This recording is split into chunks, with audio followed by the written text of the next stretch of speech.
Good morning বন্ধুরা, কেমন আছো তোমরা সবাই? আজকে দিলীপ অনেক সকালবেলা কাজে বেরিয়ে গেছে। এখন প্রচুর চাপ ওর কাজের, গাছগুলোতে ঠিক মতো দেওয়া হচ্ছে না জল, আর তাই জন্যে গুড্ডু সকালবেলা জল দিতে এসছে অনেক বলার পর। আমার বর এখন কাজে প্রচুর ব্যস্ত, কারণ দোকানে ওর পুজোর সময় প্রচুর প্রেশার থাকে। তাই জন্যে গাছগুলো দেখেছো কী অবস্থা, ওই ঝাউ গাছগুলো দেখেছো, ওই ঝাউ গাছটা পিঁপড়ে ধরে পুরো নষ্ট হয়ে গেছে। আর আমার না অত মনে থাকে না, ঘরের কাজ দোকান সমস্ত কিছু সামলেন আমার মনে থাকে না। তো যাই হোক, গুড্ডুকে বলার পর গুড্ডু শুনলো কথা, জল দিল অবশেষে। ওকে বলে বলেও পারা যায় না। আর দিলীপ সকালবেলা বাজার করে দিয়ে গেছে, দেখো ইলিশ মাছ। ইলিশ মাছটা না একটু নরম নরম, আর চিংড়ি মাছ এনেছে, আর এনেছে কচুর শাক, ইলিশ মাছের মাথা দিয়ে খাবে বলে। এবারে বাজার থেকে কাটা রেডি কচুর শাক, তো ওইগুলোকে একটু ছোট করে কাটতে হবে। আর এনেছে বাঁধাকপি, যেটা আমাকে চিংড়ি মাছ দিয়ে করতে হবে। আজকে ইলিশ মাছটা দেখলে তো একটু নরম নরম, তাই জন্য ওটা আজকে কলা পাতায় পাতুরি করব। নরম ইলিশ মাছ দেখলে কি হবে, নরম ইলিশ মাছে প্রচুর তেল বেরোয় আর দারুণ টেস্ট হয়। কি হলো? আরে মাফি না না,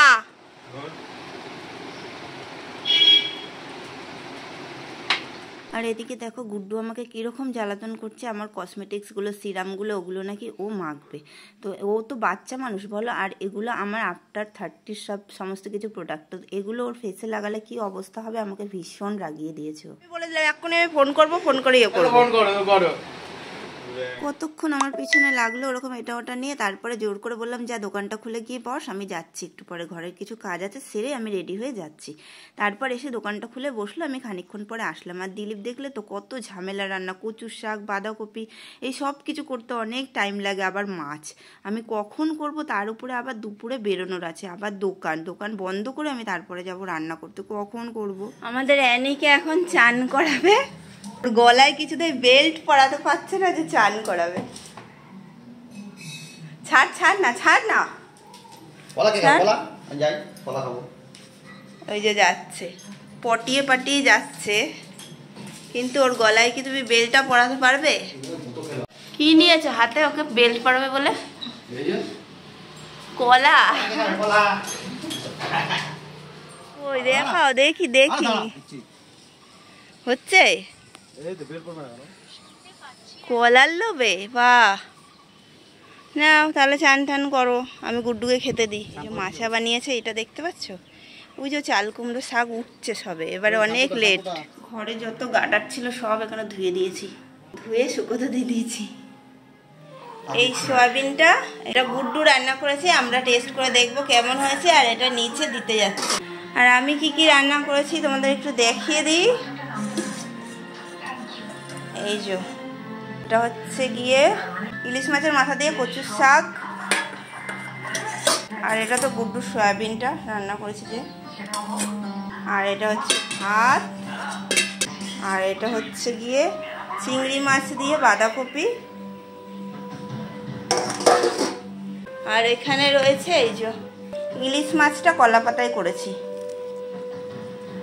ইলিশ মাছের পাতুরি কলা পাতায়। আর এটা গুড্ডু এইমাত্র নিয়ে আসলো, লোটে মাছ নিচে করেছে, মা পাঠালো। আমি দোকানে গিয়ে যেই বসলাম তখন আবার গুড্ডুর একটা ঝামেলা শুরু, যে মা আমি আজকে নিজের হাতে সয়াবিন রান্না করব।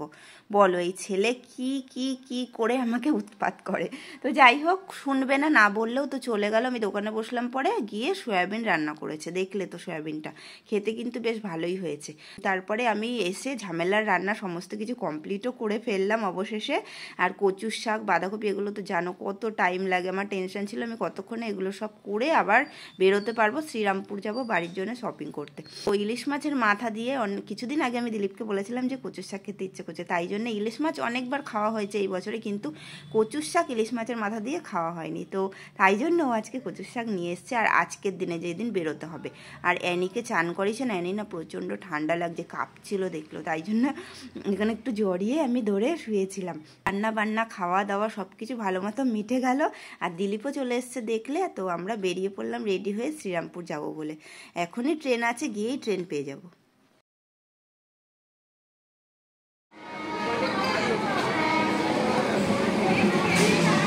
টাইম দেখেই বেরিয়েছি, যাওয়ার সাথে সাথেই ট্রেন পেয়ে গেছি, আর ট্রেনটা পুরো ফাঁকাই ছিল, সিটও পেয়েছি।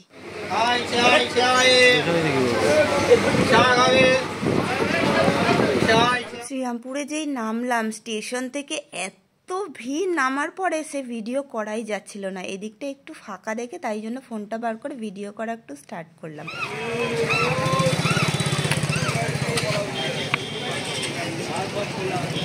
ছোট ছোট ডালের বড়াগুলো কে কে খেতে ভালোবাসো বলো তো? আমার তো দেখলেই খেতে ইচ্ছা করে চাটনি দিয়ে।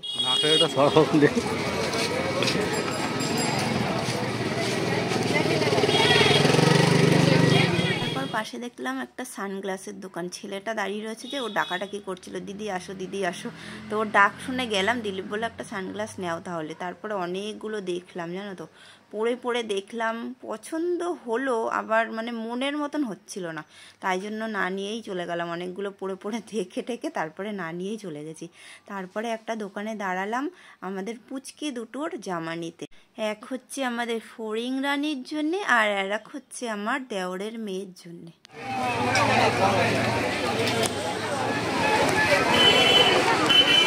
ওখানে দেখলাম কিন্তু জামাগুলো ঠিক মনের মতো হলো না, কারণ ফড়িং তো ছোট, একদম বাচ্চা মেয়ে, আর আমার দেওরের মেয়েও ছোট বাচ্চা।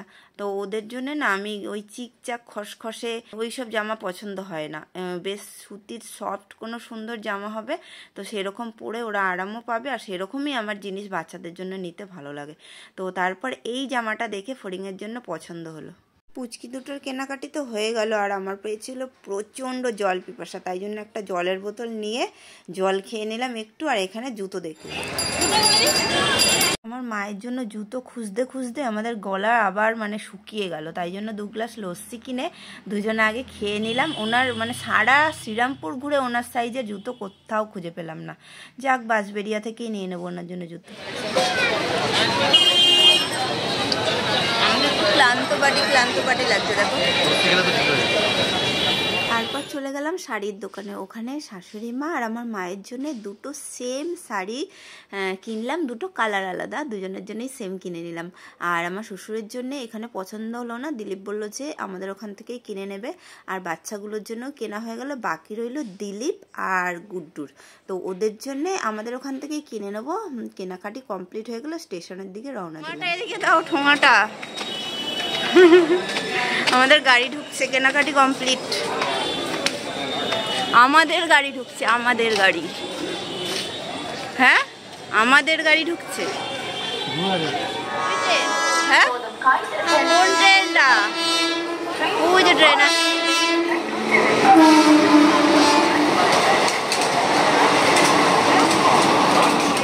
ঝালমুড়ি খাওয়ার শেষ হচ্ছে না, আমাকে সাধলো, আমি খাইনি, আর ট্রেনে বসার জায়গা পাইনি, দাঁড়িয়ে দাঁড়িয়েই চললাম। আর এক ফ্যামিলি ঢুকেছে, এত ঝামেলা করছে সিটের জন্য কি বলবো।